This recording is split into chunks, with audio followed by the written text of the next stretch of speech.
apply it to some lessons and making lessons up. But that means doing everything from scratch, which is another thing I was hoping to avoid. You know, all the exercises, all the... Yeah, I think I would add something to what was being said, is that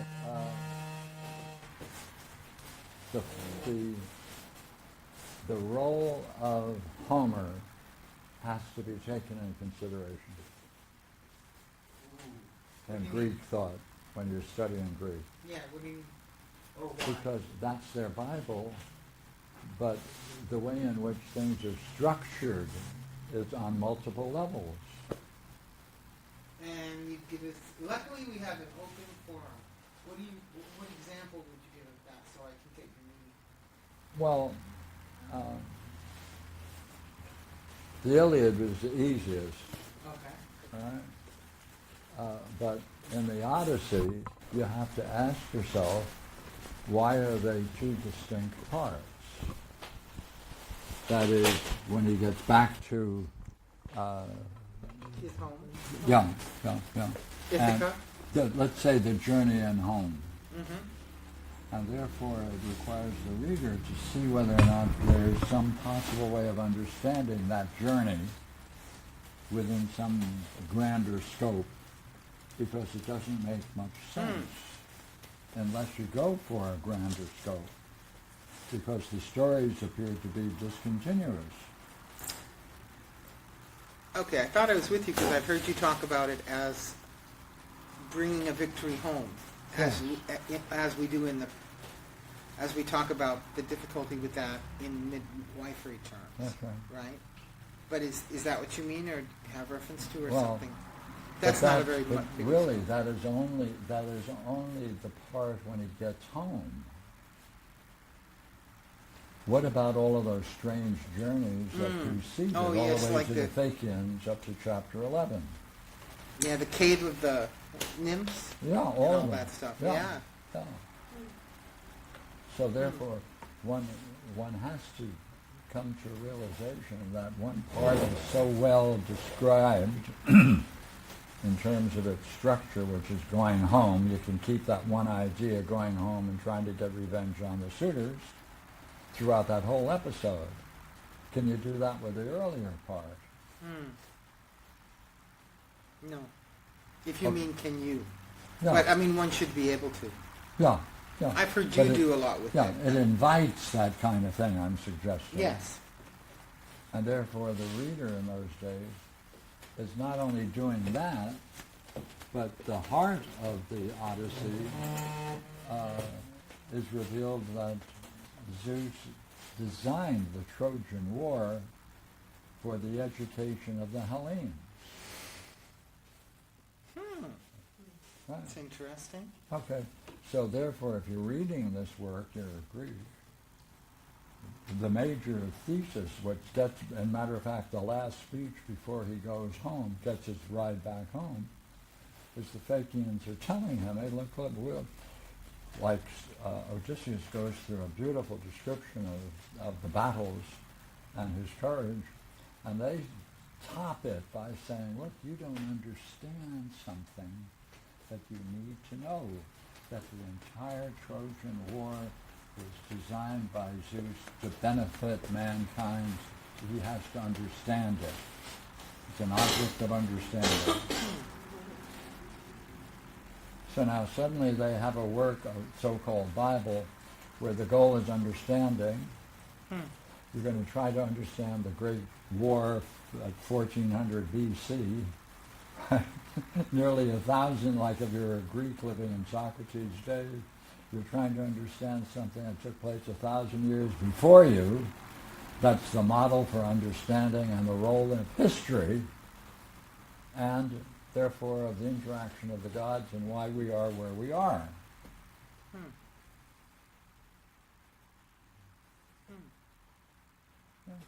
So that the descriptions of each of these episodes are multiple levels. And each one appears like to allegories. Therefore it Multiple. suggests allegorical understanding. And the language is so rich that you're drawn into it. And now it's your task to see if you can raise it to the allegorical level by carefully constructing analogies through the whole. Let's put that up on the list. Right. And what's astonishing in the whole damn thing is that within it, we hear the gods are singing praises for Penelope, not for Odysseus. So she's really the hero of the Odyssey as Achilles was to the Trojan War. So now that gives an additional, what is going on? I mean, how can you have a culture that raises women to that level where the gods are singing praises of a woman, Penelope? Therefore you have to now see Penelope as something that could be regarded as most divinely accepted as something to sing hymns about. So now you're going to have to rethink the entire thing with that respect. Right? And if you do that, you suddenly realize that she is the mind behind the entire episode of going home. And he's playing a role, but it's nothing compared to hers, and you have to see that. So again, you have another level of thinking, you have to work your way through it. And obviously the role of Athena plays a major role, so you also get the role of the gods. Zeus and the gods together. So in any way, what am I saying? I'm saying, if they're educated through Homer, Iliad, and the Odyssey, how did that shape the language, since it played such a major role in the tragedies? How many of the tragedies spring from the royal families that were the major figures in the Trojan War? So that kept alive. All right, so not only do they have, as it were, a Bible, but they also have it as the means and the vehicle through which they can express all of the problems they can see in the Iliad and in the Odyssey, but primarily the Odyssey. Because all of the tragedies in one way are what are the consequences of coming home. So I tell I'm you just what, raising Pierre, you know, I'm the kind of a person who's willing to make a deal, you know? willing to Make a deal. go ahead. Well, I will make an effort and turn out some lessons structured on Rook that come from the Parmenides if you, in turn, will take us through such an examination of the Odyssey. Well, I certainly like the way in which you put it. You would go first. No. Simultaneous. I did not say. Let me check. In fact, it's the opposite way around. Oh, yes, you just said so. I did not say simultaneous. But what I actually said was, I will do this if you will do that, which suggests you go on. That's true. Good point. Thank you. Logically speaking, it's an if-then. Well, would it throw a monkey wrench in to switch from the Parmenides to Oh, absolutely. Homer? Because that's Homerian. Oh, what do you right? mean?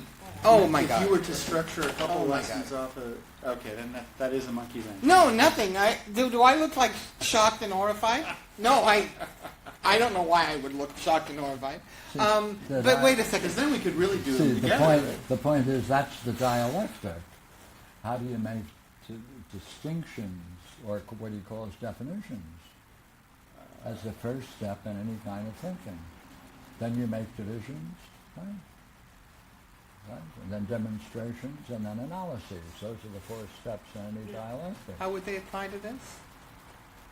Well, it's a classic. Definitions. Yeah. Okay. Are you referring to our if-thenning earlier? Is Wait. that what you're... Definitions. Let's get the four, right? Oh, sorry. What? She's Go ahead. asking, what are the four? Go ahead. See if you got them. Well, one of them was definitions. Distinctions, analogies, analyses. Last one is analysis. Last one is analysis and Yeah. analogies. No, but you had it right. Isn't analysis the last one? Yes. And okay, we got definition and Distinction, The- analogy, distinctions is second, analogy. demonstration, Mm. and then analysis. Demonstration. There must be a demonstration. Mhm. What they mean by a demonstration is equally present in Euclid. How to demonstrate what it is you see, how to set forward what you see in such a way that someone else can come along and see something similar. That's a demonstration.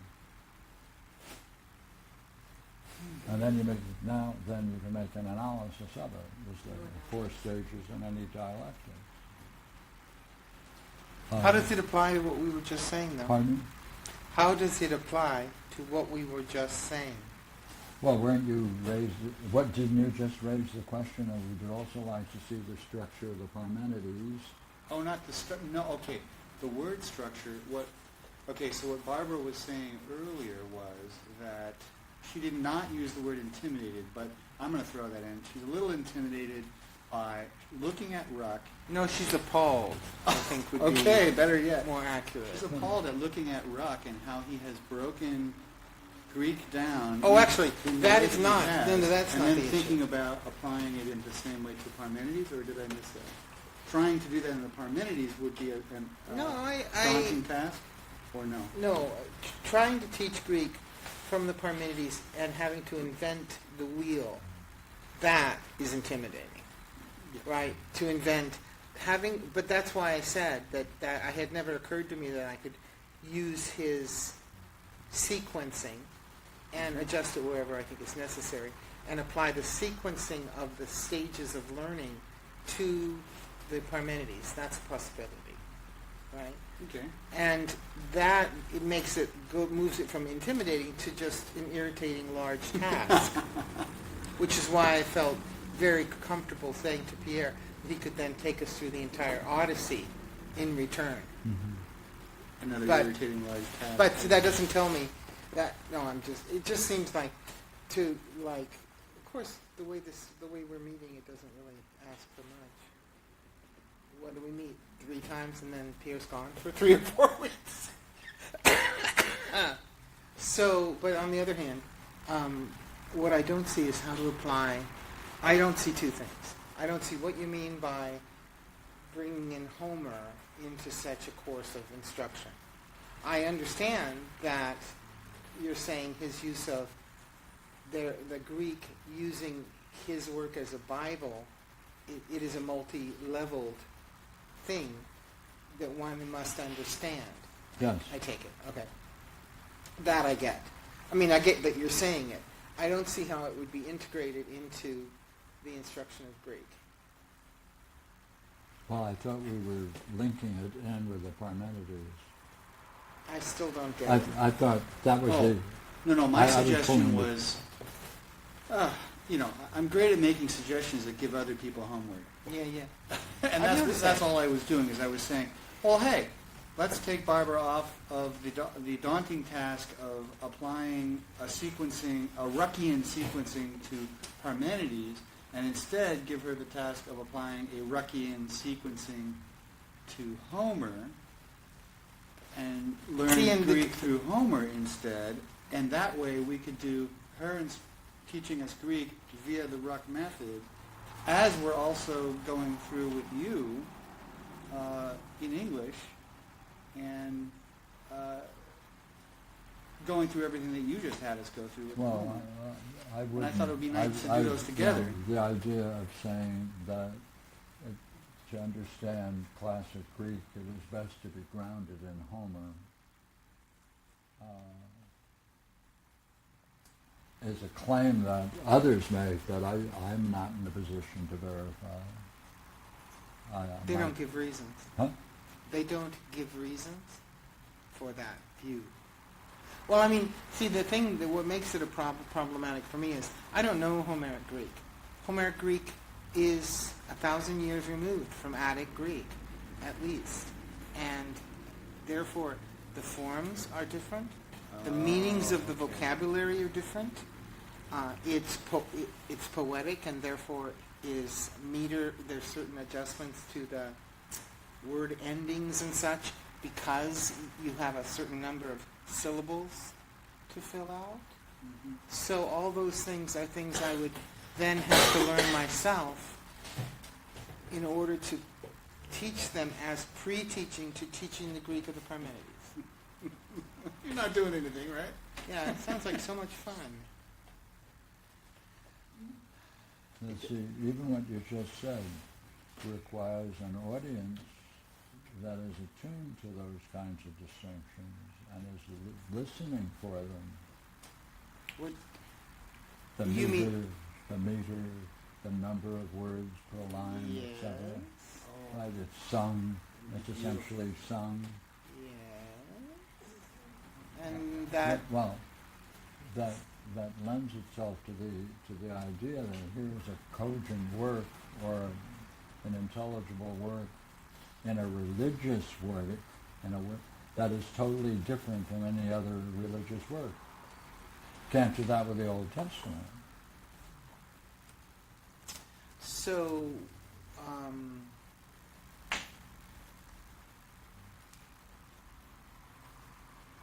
so again, I guess I'm going to ask you,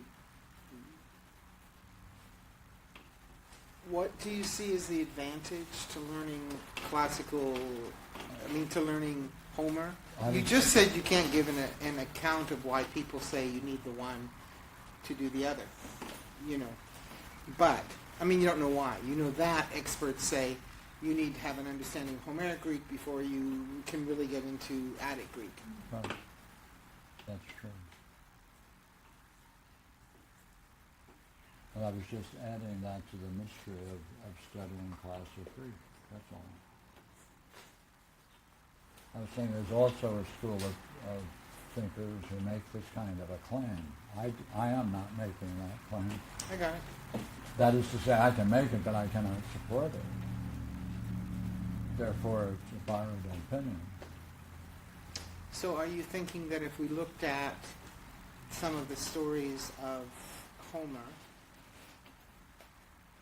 I'm assuming you don't mean try to translate the whole of Homer as the initial part of an exercise in learning Greek. I couldn't make that claim. No, I would like to see it made. I'm asking on a pragmatic level, okay? Purely on a pragmatic level. Do you, so let's say we took the Cave of the Nymphs and what occurs in that, and we use that as a teaching device. It's just a chunk of that. Or we could choose the first two of the stories in the Odyssey, and maybe the concluding scene with the suitors, or the scene with Penelope and the bed, right? Either of those, or some, let's say 4 or 5 stories, that so that you would then try, because that is going to involve you in a lot of vocabulary, not much, if any of which is going to be useful for the study of the Parmenides. Massive. Which has kind of put me off learning Homeric Greek on more than one occasion. But that's possible, Pierre. And then I guess that would serve as I'm anticipating that you would then be present to say, let's look at some of the possible levels here. Because that in particular would not be something I would feel comfortable with. Not to say I wouldn't enjoy the question, I would. But, So that's the second alternative. First alternative, we try to translate the whole of Homer before we get to Parmenides. See, that's why I said, what are you talking about when you say, okay. Well, I want to listen. I want to step it down just a little bit. These are all wonderful, and I would love to be there for that. But I'm also super content, and I mean really content, because I'm not paying Barbara, and she ought to be paid for this. So I'll take whatever I can get. But I think I would be very satisfied starting with just doing Ruck with Ruck. And if we could get through Ruck himself, that book, God. I think you'd be saying a lot. And then if we went into Parmenides or Homer or anything else using the same method, so be it. If we don't, fine, so be that. But I'd be happy I think it's enough work already for you to just do rock with us by himself. So as a starting, doing that, and then as a warm-up, and then move forward after that. Well, I it's have fine to with take a me look too. at what I was proposing and see if it will work. But another possibility, since we have time at our disposal at the moment, nobody's rushing in and saying, I have something of greater moment I must discuss. Since nobody's doing that, we can continue this discussion. I'm thinking that one way to proceed might be, well, they have what's called parsing. You know that terminology? Sometimes I've passed out pieces of work that were parsed. And all that means is that you're looking at the names for the functions of the words and the meaning, the vocabulary meaning.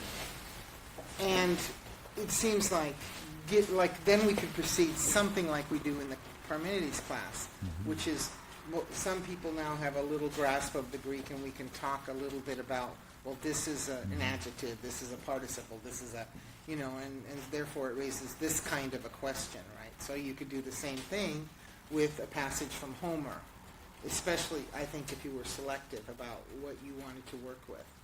Like if you could focus us on a key passage, then we could jump in. First chapter. First chapter. How many lines is it, do you think? Are we talking Iliad or Odyssey with this? I think it's the Odyssey. Well, the reason I say how many lines is because if we could get a sense of the mystery in the first chapter and then focus on a few key passages, then it would be really possible to include everybody in a discussion of the possible range of translations, right? So in other words, are you saying, Barbara, we could do Homer that way, or pieces of it, and have two levels of participants in the group, the people studying the Greek with you, and the people who are just coming to do Homer but haven't been interested in learning the Greek, everybody could still play? I wasn't suggesting that, but that's certainly a possibility. Okay. I mean, that's likely to happen whether we say that or not. So what do you think? First chapter. Yeah. Okay, so what I was talking about, parsing, the first chapter, I would guess, is 300 lines, would you Sure. say? Or maybe 800 lines? I don't Something know. like that? Okay, so what I'm thinking is that if we took the first chapter and everybody tried to master it, right, we could go further and say, what are the turning points of this? Or what... You know how you're so good at mining, I'm going to call it mining, where you said that you used to read philosophical texts like Plato, and it would be like you were... I get the image of someone with a miner's hammer or something going, oh, it doesn't, that one's okay, that one doesn't ring quite true, right? Shouldn't be in there because it's the wrong metaphysical level, right? I have a question.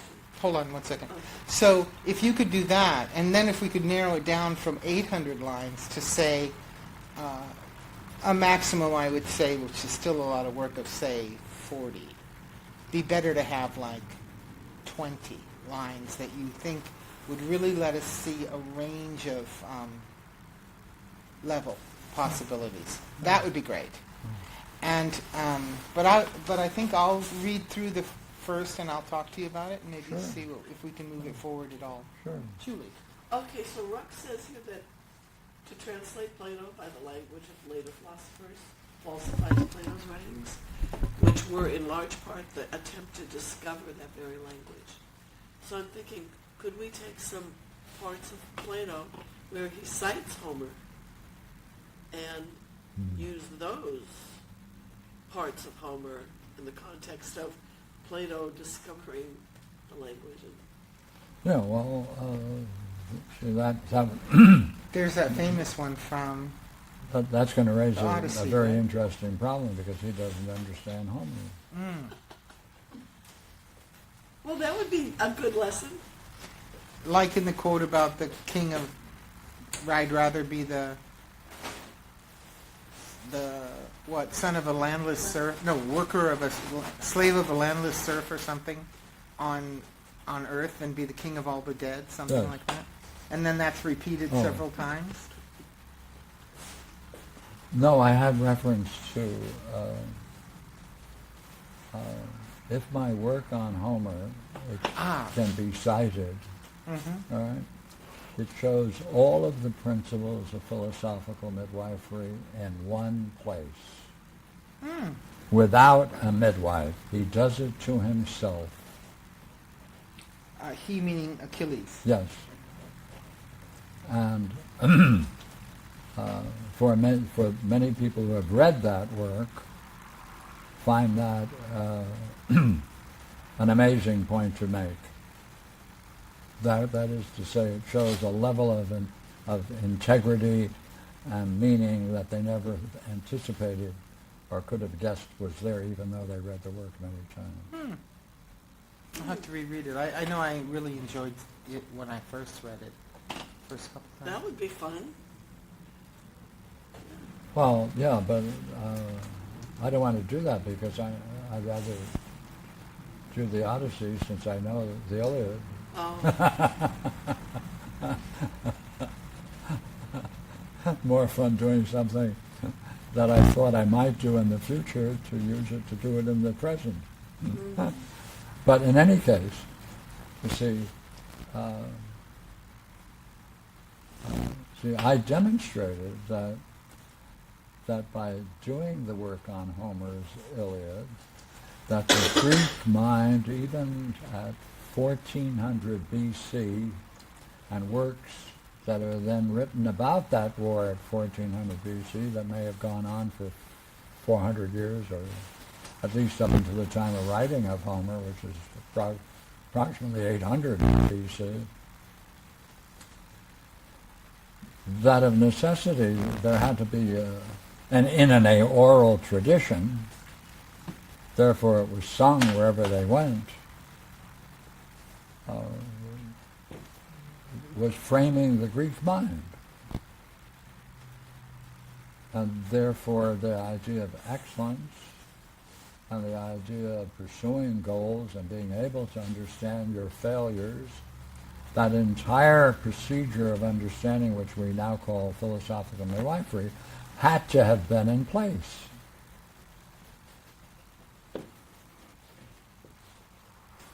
So you then have an analogy you have to fill out, which is, if the Iliad is to philosophical midwifery, what is to the Odyssey?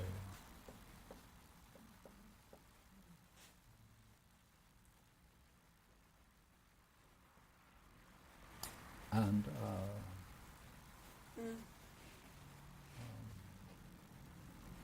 You came up with? no, that must be said. The same mind that could do one did the other. Sure.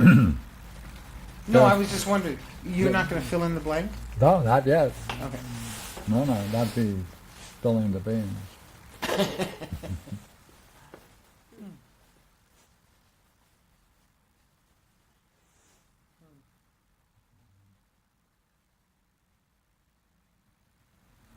Well, I still think that, well, maybe I'm just being too pragmatic, but I don't think we can get through 800 lines, the first chapter of Homer. Yeah. I don't know. I think we can read it in English. I think we can puzzle over it in English. As far as translating it, I think that if we focused on more than even 100 lines, we'd be foolish. Oh, I feel that people would lose interest, because translating that much of a work that you don't know the vocabulary of, Pierre, maybe I'm wrong. Maybe everybody would eat it up, find it great. But you're talking about Homeric a hell of a lot Greek. of work. Huh? A hell of a lot of work. And even worse, it's a hell of a lot of work for me. Yeah. Yeah, I'm talking. And the wrong kind, The wrong kind meaning, if we do 100 lines of Greek, I'll be looking up 500 words at least. Yeah. and writing them out, and so that people can Yeah, use yeah. such a thing. Yeah. And I have to say, just as a potential student here, that I like the idea of going with homework on the one hand because of all the beauty that we just discussed, right? Potential for midwifery, analogy building, poetry, understanding the mind of Greek, not to mention history, blah, blah, blah. But on the other hand, my interest originally in Barbara's proposal was that You're she- interested originally in your in- proposal. Well, I was trying to give you credit, but that's okay. I'll take it. And Pierre. I his like proposal. Paul Pimsleur, the researcher from Ohio State, who worked on how we learn language and found patterns in how people organically learn language, and he published about it. And to this day, Simon and Schuster has a bunch of language courses that beat the pants off of Rosetta Stone and other courses because they follow all the principles that he found. The typical principle of Pimsleur is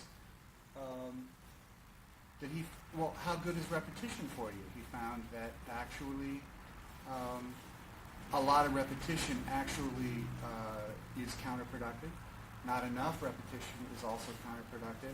But a lot of repetition at the beginning of a new word and then trailing off with more and more repeats at staggered intervals more and more. Okay, that's just one of many principles. Then he works it into a whole way of starting with a conversation.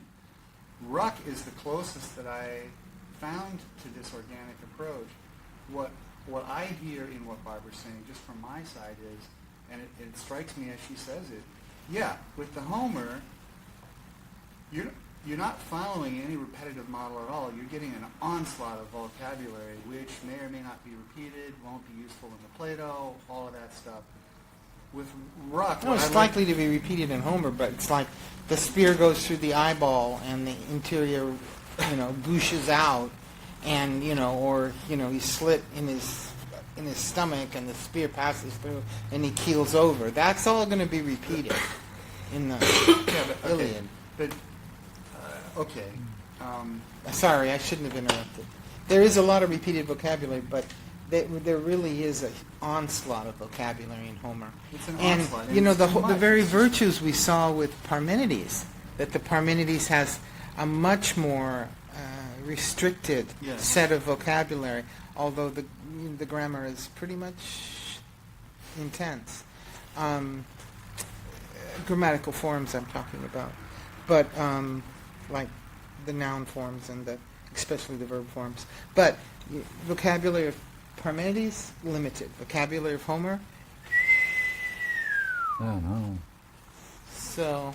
And it raises the most curious, and in it there's a whole bunch of questions that emerges from it. Like when Odysseus is going to fire off an arrow, he makes a plea to Zeus in order to have a perfect shot. And the perfect shot is when he lets go of his arrow, it pierces the throat. Why did he call upon Zeus to let go an arrow instead of the heart or the head? Why did he choose the throat? Like, is that a question? That's a good question.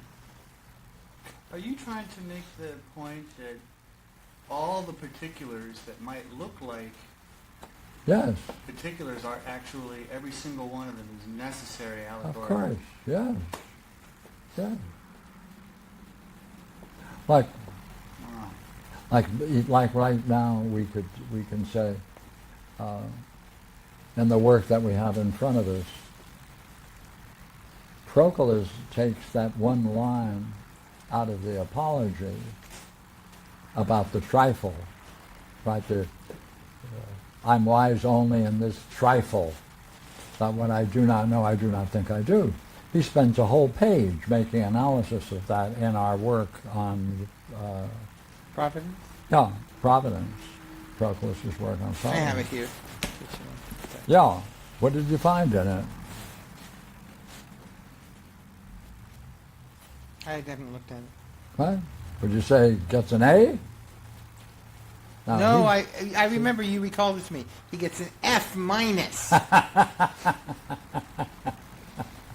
Why? way Pierre related... Well, let's do it. It's on page 35 in the work on... No. Okay. You have a copy. Oh, you have a handout. Yeah, it's in the handout. In this one? Oh, here it is. But if Socrates asserted that he knew nothing,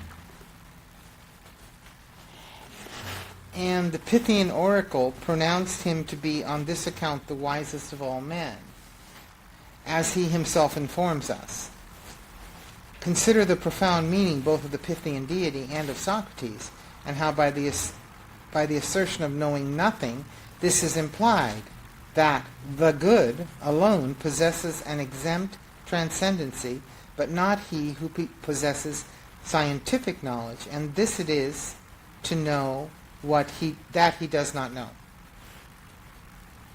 Is that what you mean? Well, it goes on. It's the Goes whole on. page, the whole But page. in that part, is that? Now, the question is, this is called an explanation. Yes. Go ahead. For the attainment of such a knowledge as this appears to be, the principal business of those who intend to be wise. Am I skipping a line? For the attainment of such a knowledge as this appears to be the principal business of those who intend to be wise. For in reality, he is truly wise who knows that he is not truly wise, and is not ignorant of this. For to whom does it belong to know that he does not scientifically know everything, but to him who possesses knowledge? For it is indeed, that's awful. It gets worse as you continue to read. For it is indeed necessary that he should perfectly know that he does not know everything, since he will know himself not to possess a scientific knowledge of all things. For it is indeed necessary that he should perfectly know that he does not know everything, since he will know himself not to possess a scientific knowledge. Hence, no one will perfectly know that he does not possess scientific knowledge in perfection till he knows that he possesses scientific knowledge. For then he will at one and the same time know that he knows, and what the things are which he does not know, and he will both know that he knows and that he does not know, possessing a middle knowledge, and science alone which subsists between those natures that know truth wholly and those that do not know it at all, of which the former is intellect, but the latter sense. For sense neither knows real being, nor the essence itself of sensibles, of which it is feigned to be the knowledge. But intellect knows essence itself and the real truth itself of being.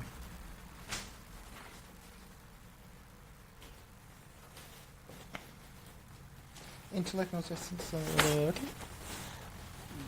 Further? Well, it's still on it. Yeah, but it isn't. Okay. The soul, therefore, being a medium between these, knows the essences of things as being prior to sense, and does not know them as being posterior to intellect. What's the essences as being prior to sense? This is offered as an explanation, Mm-hmm. right? Mm-hmm.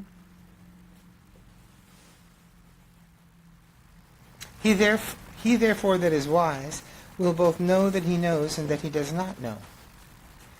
And thus much, my friend, in answer to the assertion of Socrates, and thus much, my friend, in answer to the assertion of Socrates, and concerning that which is real wisdom.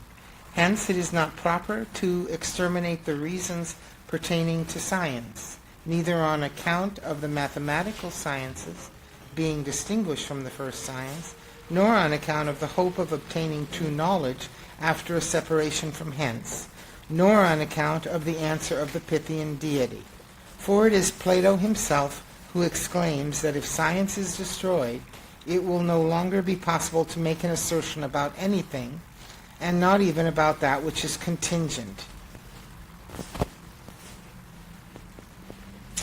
So now we can talk about this and see whether you can find in that description what you would be willing to say is an adequate section that represents in the fullness the answer to the question that's being posed.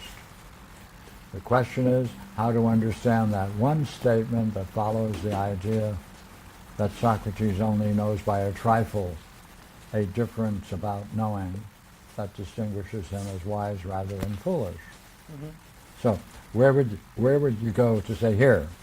It wouldn't be me going there. I found a lot of distortion rather than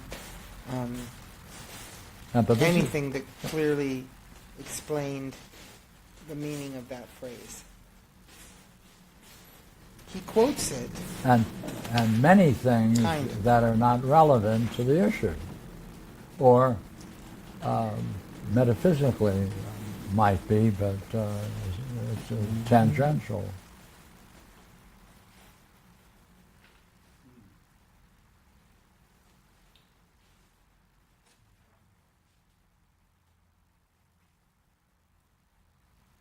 Well, also for me, the way he puts it about scientific knowledge also brings up the issue of the Theaetetus, right? And it seems in the Theaetetus that what I assume he's calling scientific knowledge is debunked in a sense, and therefore for him to say that the wise person is going to possess scientific knowledge,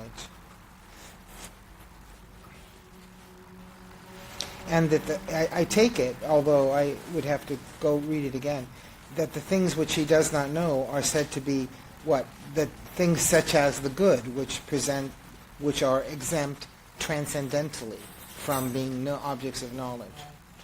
That there is a realm where the intellect, I take it, has no object. See, the question is not whether that statement is true or not true. The question is whether it advances our understanding of that quote. Right? So in one sense, what he's saying is perfectly true. Sure. Now, can you use that to answer the question? No. I don't. Oh. As I said, I'm just reading this, and Yeah. I remember you just picked out a single sentence, I think, Yeah. when we were talking about it. But I did.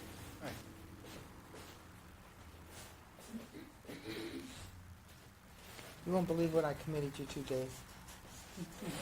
You trusted me to something? Yes, I did. Okay. It's just a course based on Rock teaching orally Greek of Homer, followed by the Greek of Parmenides. Wow. That's all. So, you know, Only it isn't a lot. Only problem is I find rock to be kind of a Right, challenge. there's the statement. To be a challenge. Right, there's the statement. What I do not know, I do not think I do No. know. Mm-hmm. And if that is being offered as a way of understanding that quote, Mm-hmm. we would say it may be there, but you have to puzzle your way to discover it, or it's not there at all. Mm-hmm. So wouldn't you agree at this point it's an easy way to go? We can call on David to explain this quote. Mm-hmm. Agree? No. You'd rather do it yourself and not let David do it? Go ahead. Well, I don't know exactly, but it seems like he's saying something like, if you have a little bit of knowledge, a little bit of scientific knowledge, you can have enough knowledge to then know if you don't know something. And All he it has takes that is much. all it takes is a little bit. Yeah, a trifle or something. And for him to Okay. say, Then you're taking the trifle to be the first phrase. Right. You're saying the idea of knowledge being presented here can be understood to be as a trifle. yeah. Yeah. Yeah. And whether or not that's a good way of describing that kind of knowledge, even metaphorically. Yeah, okay. I don't know, I have to read it again. So what did...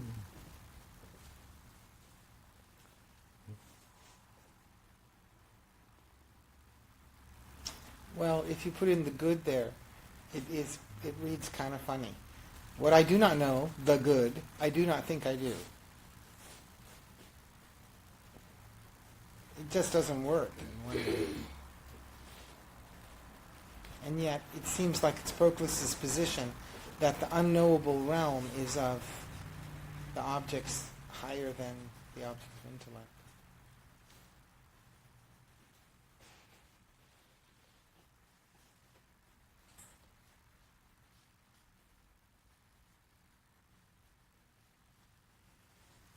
Would that follow?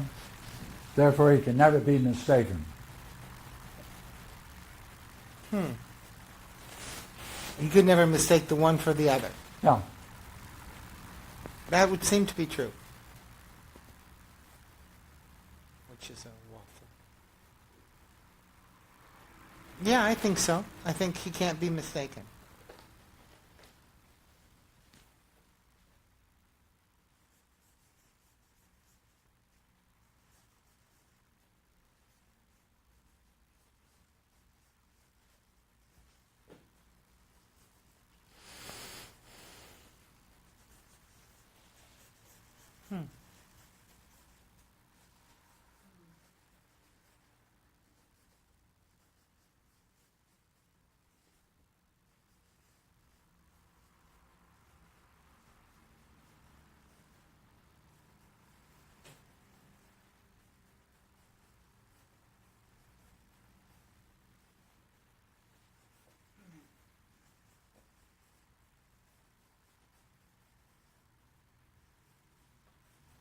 Is that true? Well, no. Will you read it, please? Pierre, What? will you read it? Yeah. After the experience of the brilliant light of being, you could never mistake it for anything else. Well, I think you might have trouble naming it, but I don't know if that's the same thing. Say it again. I think you could have trouble naming it. Believing it? Naming Naming. the brilliant light of being. I'm not with you. Well, a lot of people think it's the same as the ultimate highest state of enlightenment. Yes. That's a mistake in naming or understanding, or both. But, Yes, this would be samadhi or one of those enlightenment states. well then, but is that mistaking something that he knows for something that he does not know? If he does that? Does that meet the qualification of mistaking something that he knows, that he... Yes. This is making a claim. If someone experiences this, they would never mistake it for anything else. That kind of knowing is the kind of knowing he's talking about.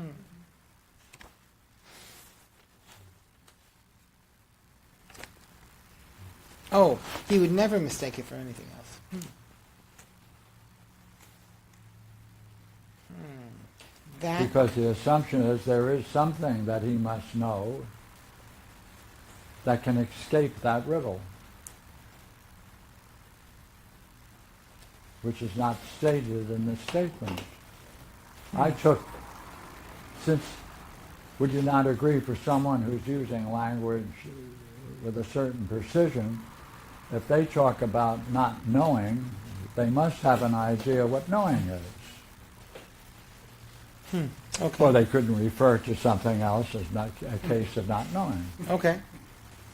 So therefore, what kind of knowing would establish this fact as a philosophical fact? So in the Republic, he talks about the most brilliant light of being. Well, that kind of experience, if one had, they'd never mistake it for anything else. Excuse me, right. And if that's the case, does that meet the conditions for understanding that statement? I don't know why that puts my head through a ringer. What I do not know. Okay. Yes, that would. Would it?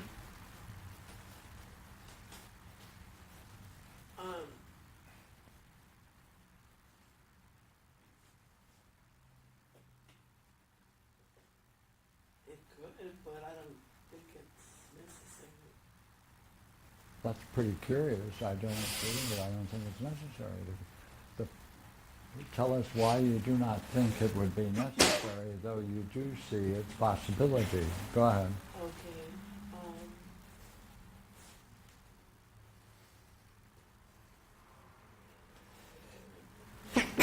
What I do not know, I do not think I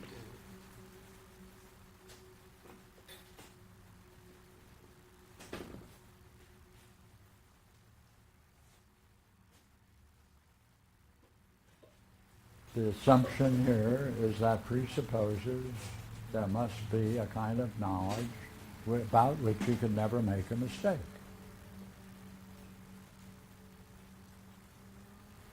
That has to be asserted first, doesn't it? Is that true? Does this statement in black presuppose that there must be a kind of knowing about which you can never doubt? But this is a not knowing. Go ahead. So if what I do not know, I do not think I do. So that would mean what you do know, Thank you. I think I know. That's right. And so if you know the brilliant light of being, then you're not going to mistake it for something else. Then it looks like you agree with that idea. As a corollary. Yeah, it would be a corollary. Yeah. It would be something you infer from something else that's been Yeah. established. Okay.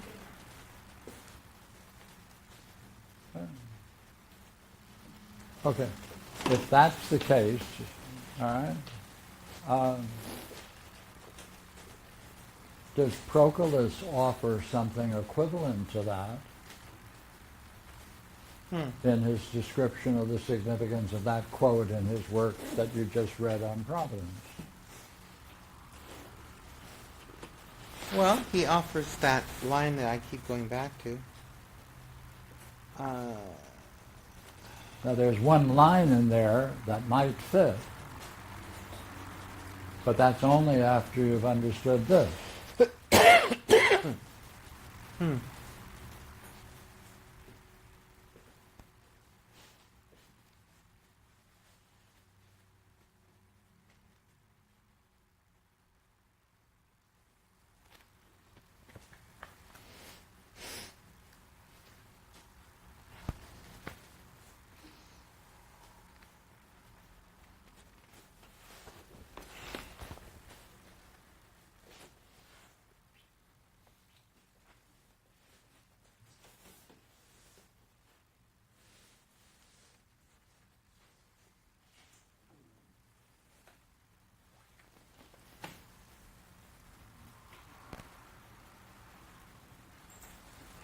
I'm on line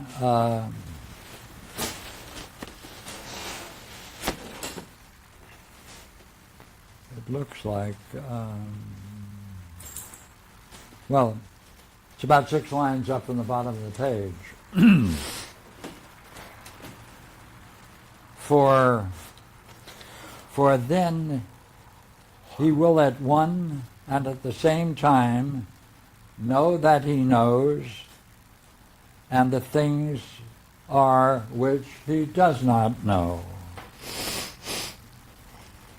and will know that he knows and that he does not know, which he calls possessing a middle kind of knowledge, which goes up for somewhere else, whether that's a middle kind of knowledge or not is something else. But this does assert, does it not?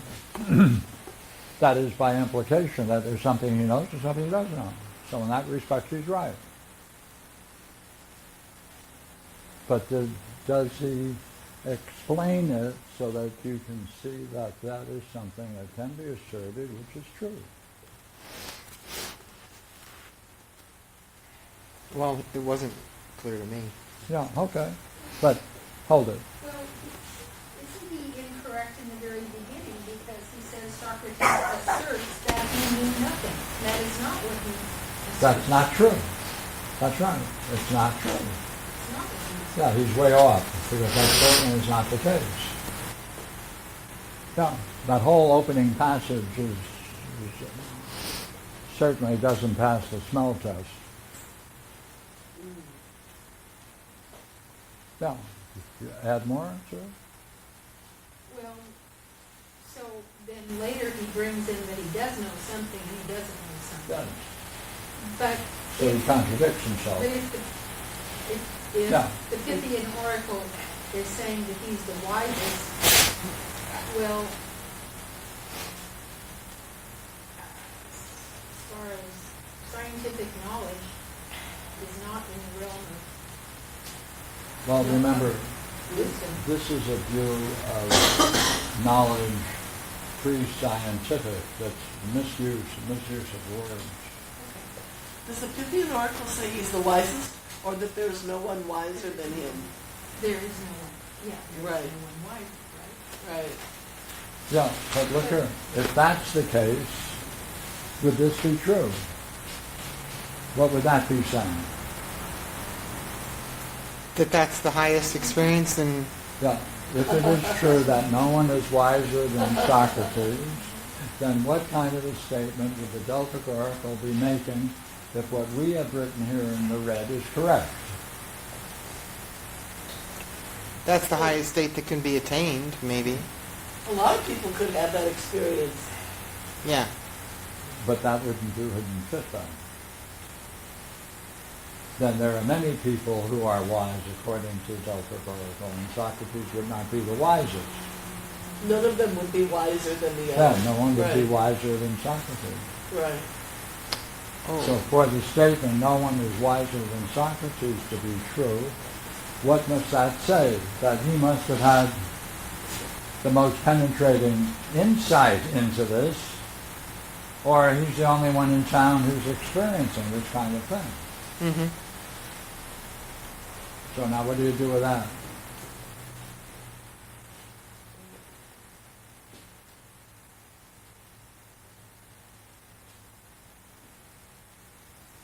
See, the whole republic only has one goal in terms of knowing, and that's to know that very state. That's the goal of the republic. Not an insight into the nature of the one or the good or the self. It's the most brilliant light of being, or being with a capital B. Why, by the way? Why would that follow?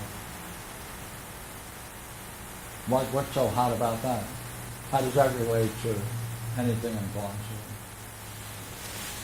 What's so hot about that experience that allows Socrates or Plato to consider that to be the central element in the education of the philosopher king?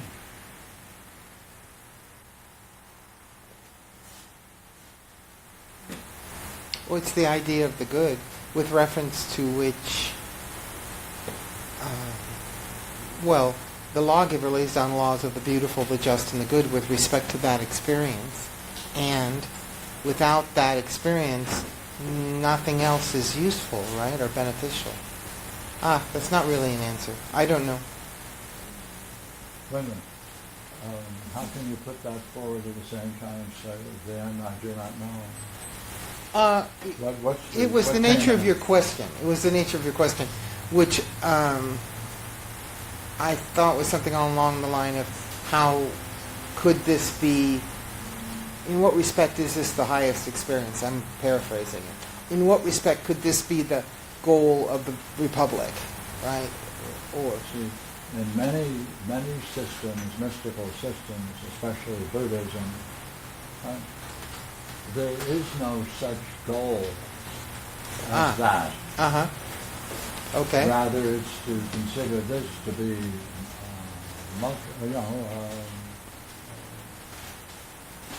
trivial.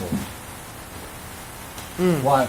Because in that experience, you recognize the nature of reality as good, goodness.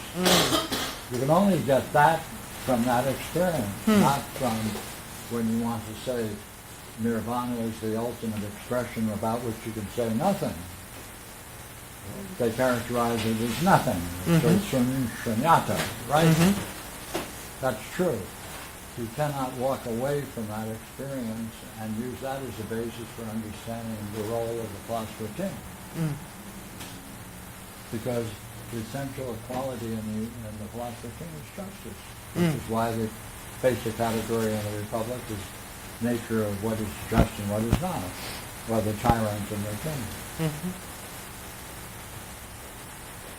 Isn't there a kind of thinking that's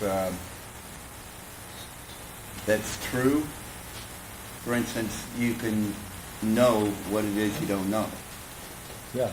And You could know what it is you don't know. You can know that that is the case. and you can know that that is the case. Right. That's different But- than knowing the truth. But go ahead. But in that section on the brilliant light of being, he compares it to the sun, where the sun is the cause of life and all that is.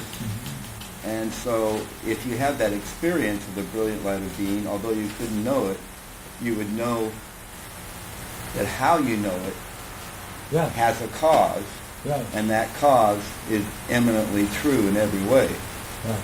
and good. We can throw that in there too. Yeah. That from that experience you can conclude that it is true. Yes. Yeah, that's essential. Yeah. All right. But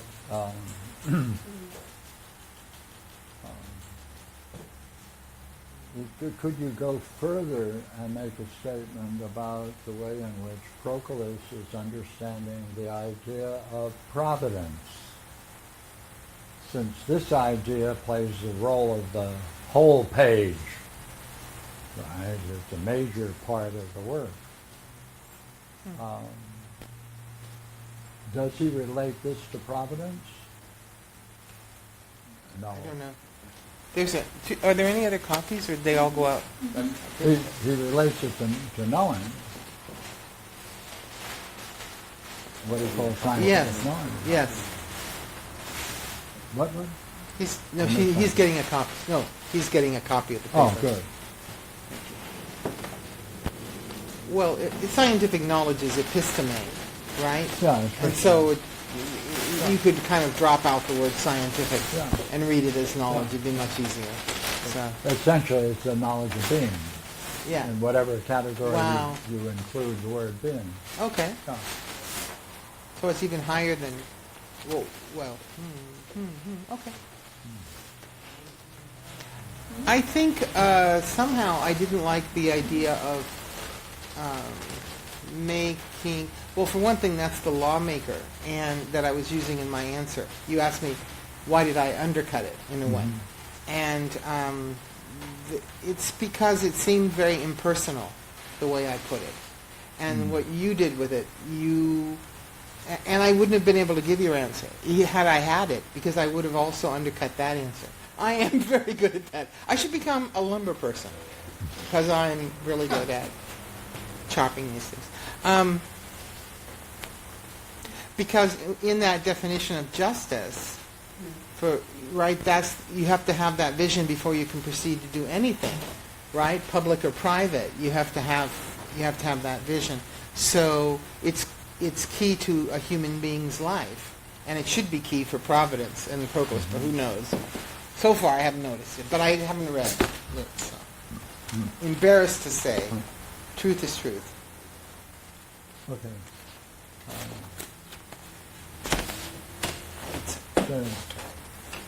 He did two works. He did this work on providence, and he also did the work in his Parmenides, commentary on the Parmenides, taking providence as a dialectical exercise. Right? That is much better than this, than that essay. Though it doesn't include, it doesn't make room to put in it this concept of the brilliant light of being. Too bad. Boy. Did you want some more? They have some back there, I think. Both the cups have got coffee in them.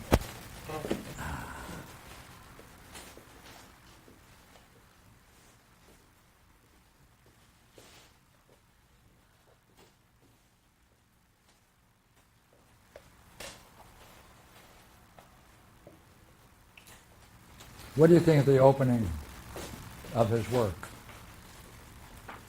on Providence. So take a look. It's to a friend.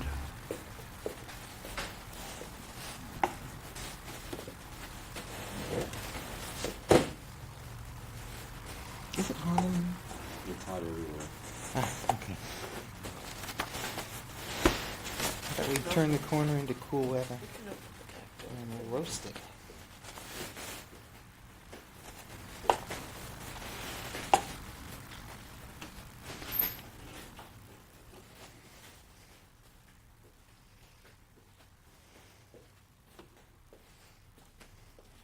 Does this start at the beginning? Okay. Does this start at the beginning? Yeah, so he starts, yes, Does this start at the beginning? yes. So providence indicates energy which is prior to intellect? So what's prior to intellect? Where does that come from? Abe? It's prior before think about it. Are you talking about, what page are you on? Third? Page 9? Okay. Give me a picture of Theodorus based upon Proclus's understanding using the first paragraph. He's a lover of contemplation of being, I don't know where you are either. right off from the beginning. Okay. Oh, I got it. Um, I'm overtired. I'm mistaken. but yet he praises him for his skill in mechanics. Does he not? Come on, take a look.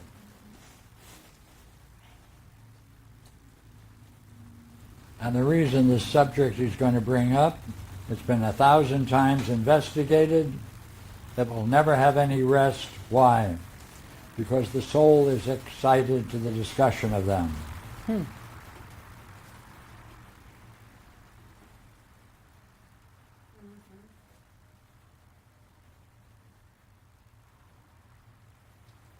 And among them all, Plato alone has unfolded by demonstrations what appears to be the truth of the idea of providence.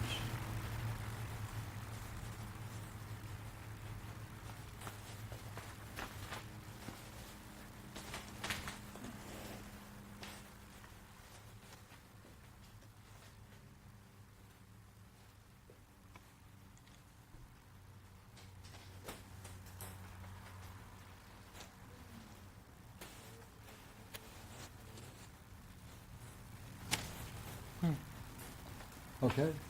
If you get into the second paragraph, notice the way he shifts and talks about Theodorus. You have conceived that the freedom of will of the human soul is only a name and is truly nothing,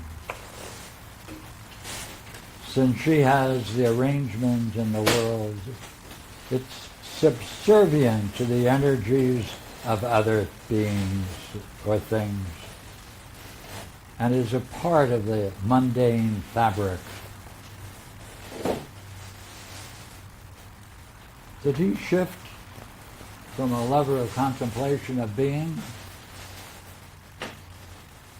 Did you characterize him in this way?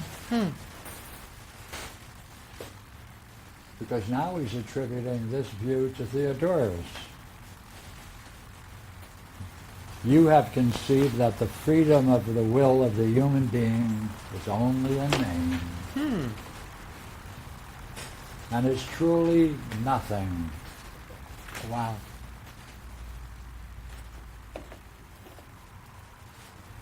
And in fact, it's subservient to the energies of other things or beings, and really is part of mundane logic. Hence the mechanic part, huh? Yeah. Conclusion, and perhaps in consequence of honoring your art, you have conceived that the maker of the universe is a certain mechanic. and that you are an imitator of the best of causes.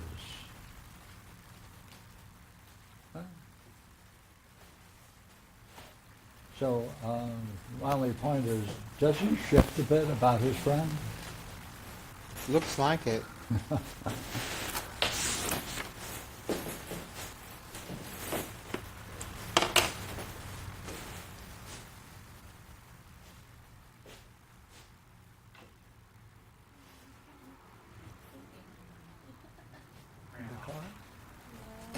Home? All right, okay.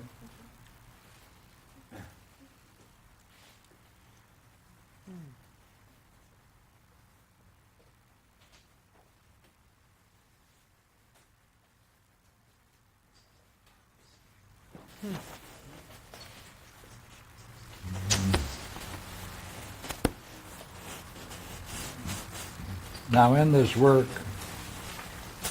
he does get to some interesting things. And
well,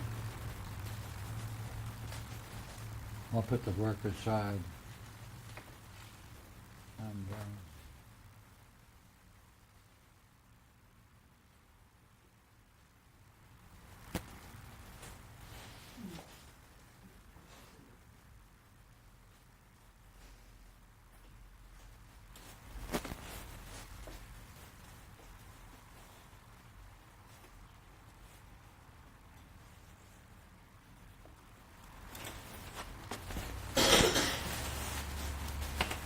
see where he through the whole thing, if it's important to stay with the idea of the self from the Delphic Oracle, it's really only in 8, section 8, on page 29, that he adds his view of the self.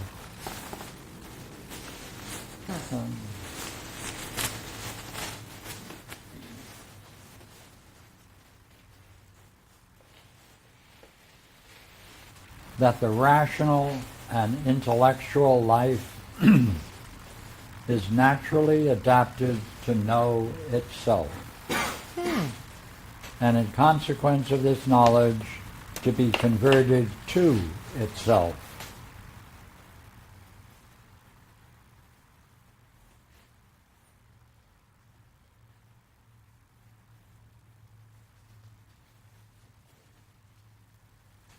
And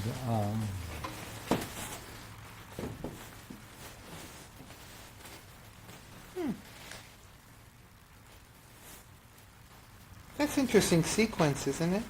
yes, go Shouldn't it ahead. be the other way around? Well, it's it's going to revert upon itself in consequence of the knowledge of itself. Yeah. Seems like, wouldn't you revert upon yourself and gain the knowledge of yourself? Yeah. In consequence. He's got it backwards. He's got it backwards. Yeah. Except for that, though. Yeah.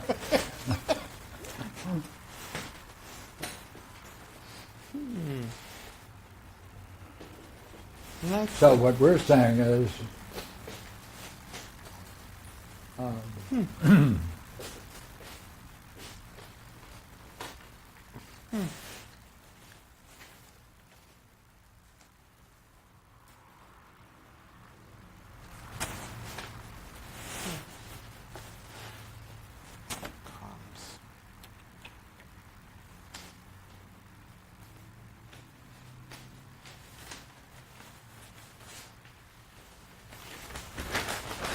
Also, if he really has life, it's kind of weird too.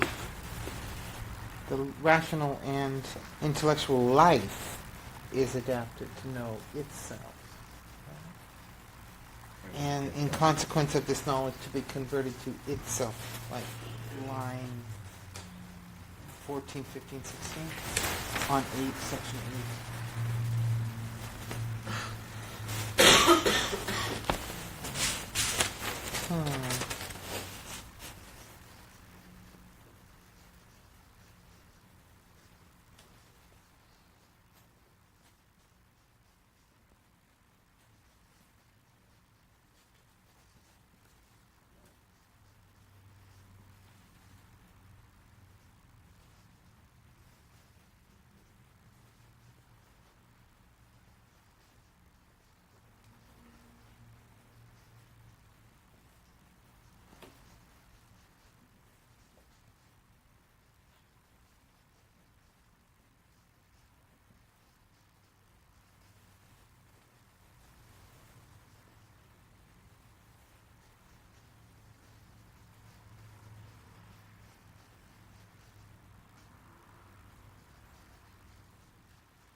see, if this was a work on providence, we would expect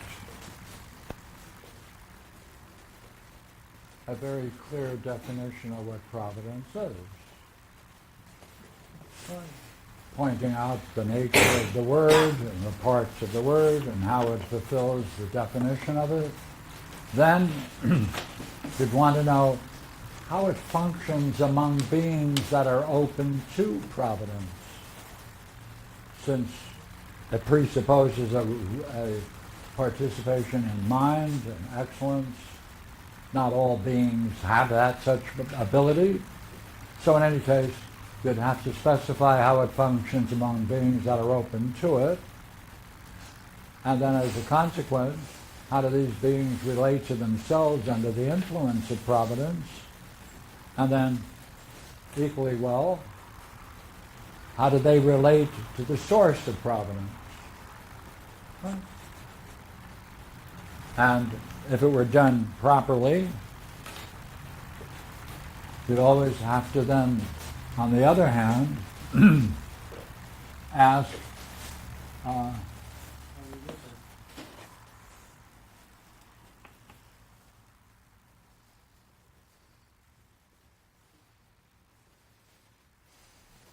what would follow if it didn't exist? And equally well, the same thing on these categories. He doesn't do that. But he does do it when he studies and shows a demonstration of providence And the Parmenides, when he's talking about... Commentary. Pardon? Commentary. Yeah, the commentary on Plato's Parmenides. So,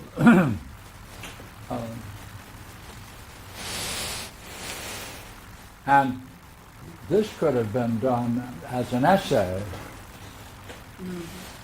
but he's addressing his friend, who he calls a contemplator of being, but in the end he's a mechanic and he wants to pull him into philosophy.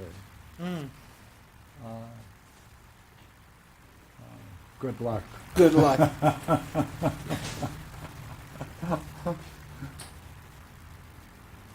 What do you mean, Pierre, by in the end he is a mechanic? In the end? Yeah, he's a contemplator of...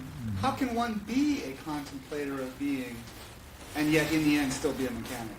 Well, that's the way he characterizes this friend. And thank goodness I don't have to justify it, because I think it's impossible to do so.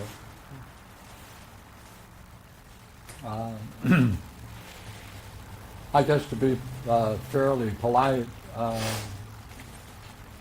he's taking a few liberties in this essay to his friend. That's we have to excuse or should excuse.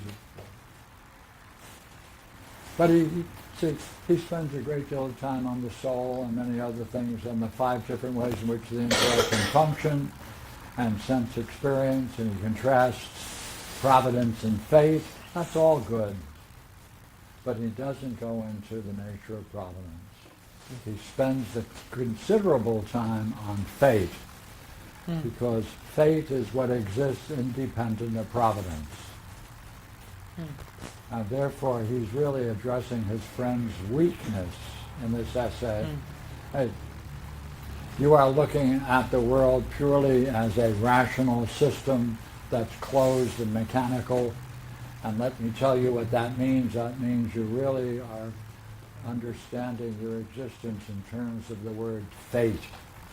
You can't get into providence, and that's what he's trying to do, is show his weaknesses, and in the hopes, I think, that he may be able to draw him into philosophy, but we don't know what happened as a result of the essay.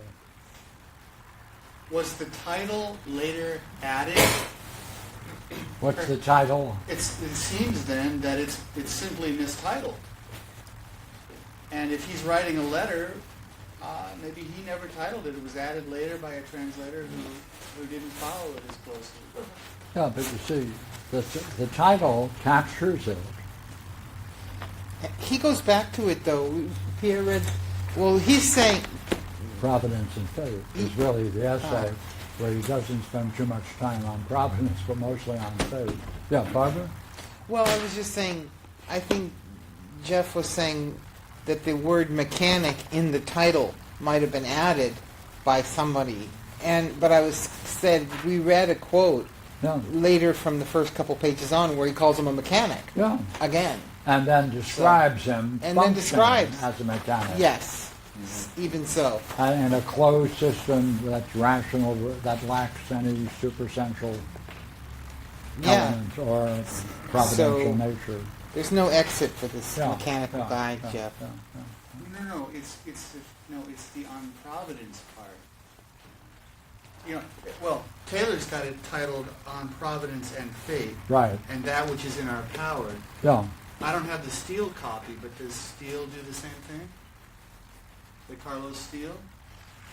I don't know. I didn't bring it either. Proclus on providence. Yeah, right. So Well, but the thing is, if it's titled On Providence, but he never gets around to Providence, then it's mistitled. Yeah, that's right. Matter of fact, it's an excellent article if you just leave out the word providence.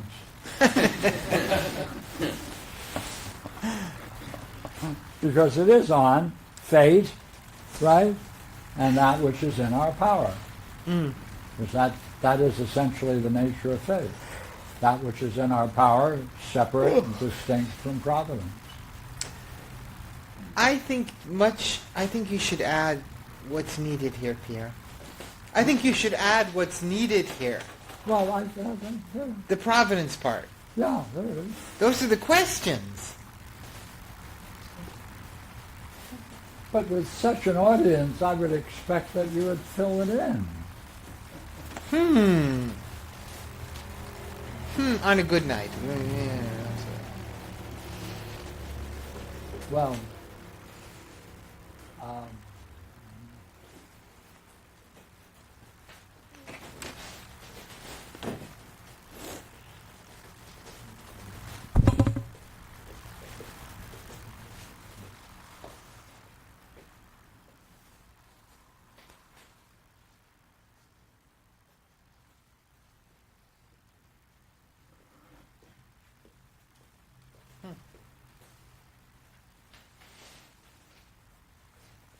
it's of the nature of good, right? Effective, capability,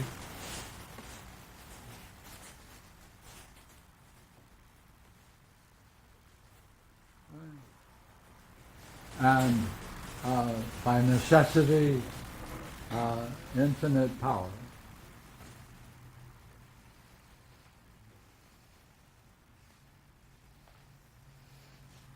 Now, if that's a definition of being offered,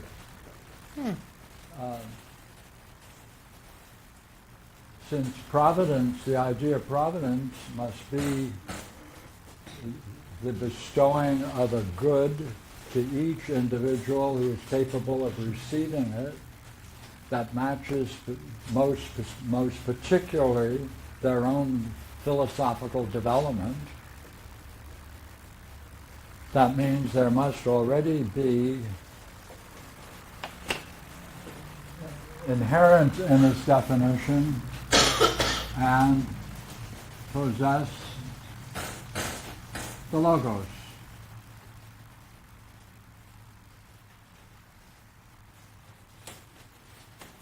Right? Because it presupposes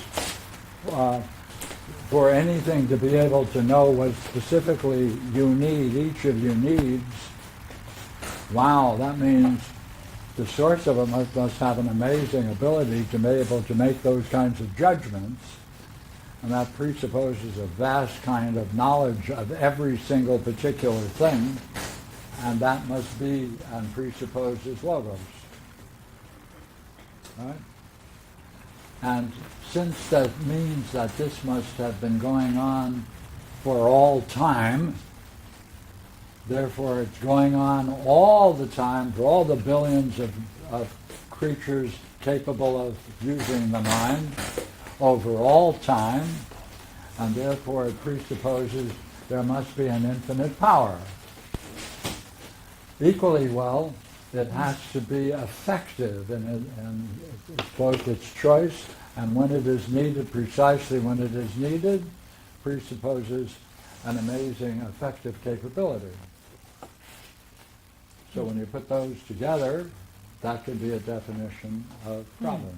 Nice. Right, Thank you. right. And one other thing must be added, if it's complete,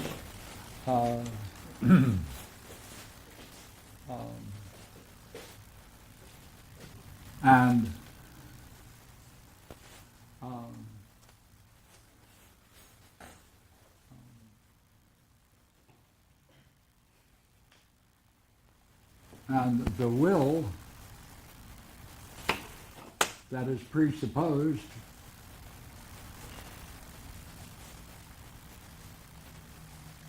cannot be altered, changed, diminished in any way. Right? That should be the negative part of the proposition, right? So, enough, right? Yeah. Right.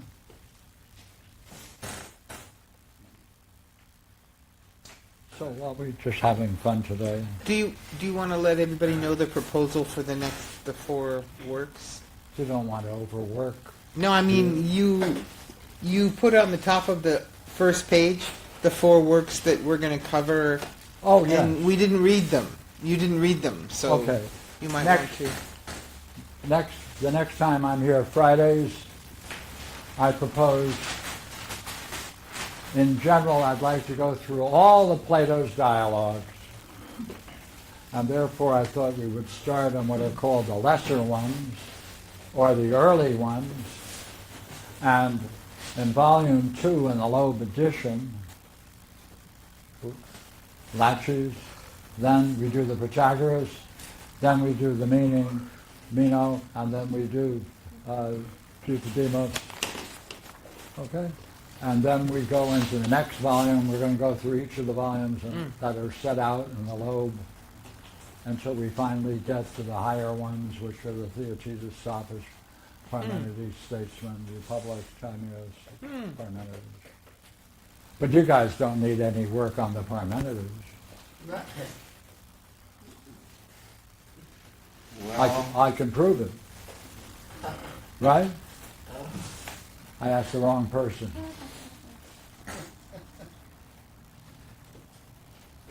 there's always Alan? We can leave out the Parmenides Counters since everybody already understands it. there's always work to be done on the Parmenides. Yeah. Okay?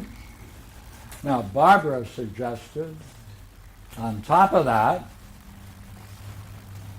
to do the Odyssey. I don't believe I speak the language. The Odyssey. Oh, the Odyssey.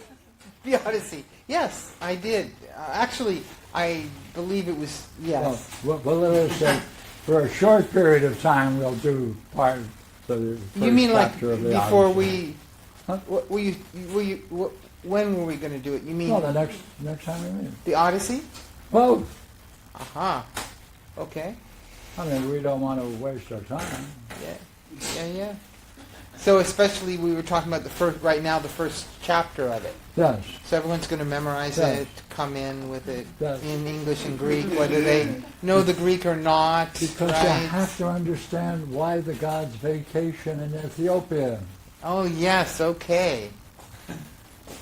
And you can raise the question that you've raised before. Why does it start with "sing goddess"? And that's, of course, that's the Iliad. Good. Okay.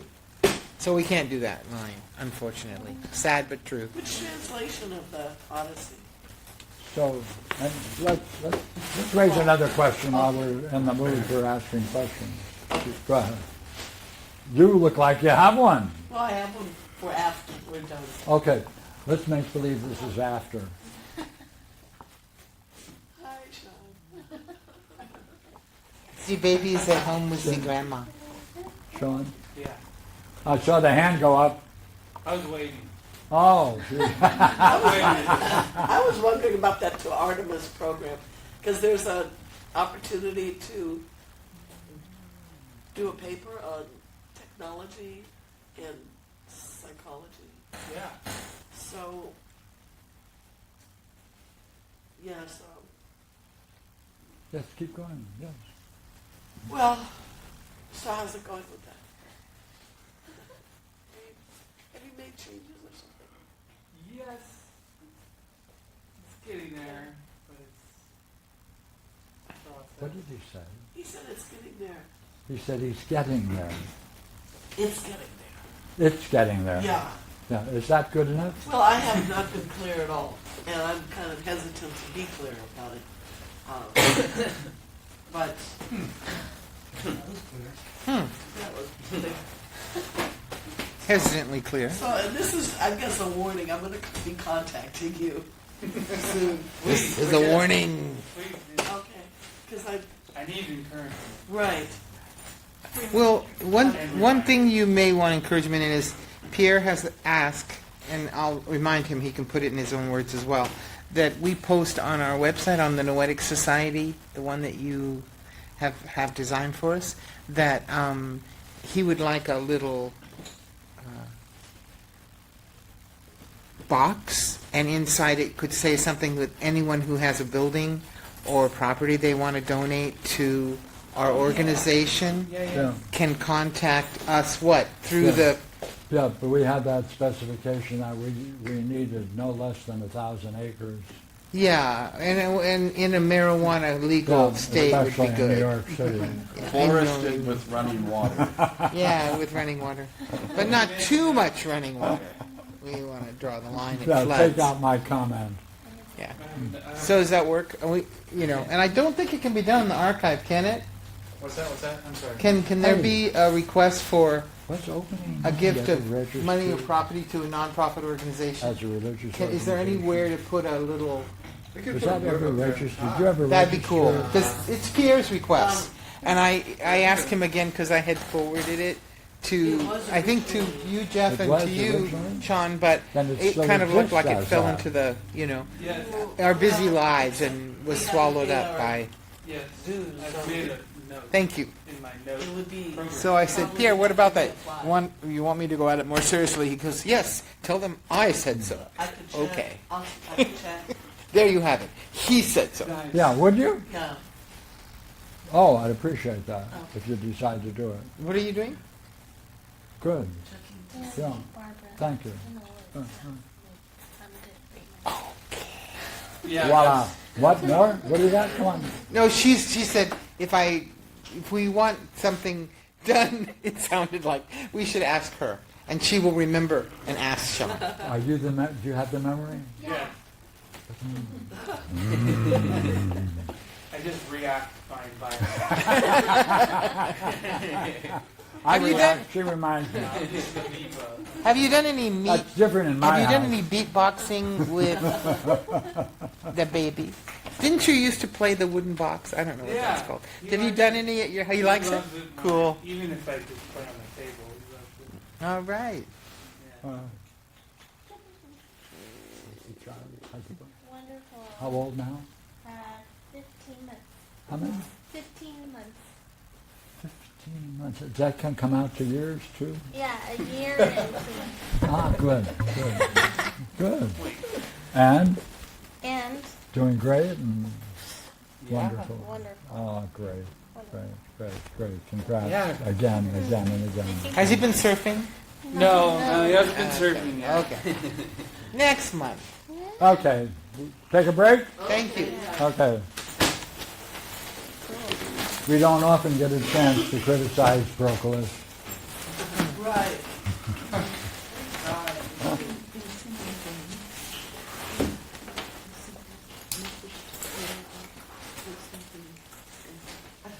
Ah, look at that. What Oh, is yeah. it? APA, APPA. This is Regina's name. Oh.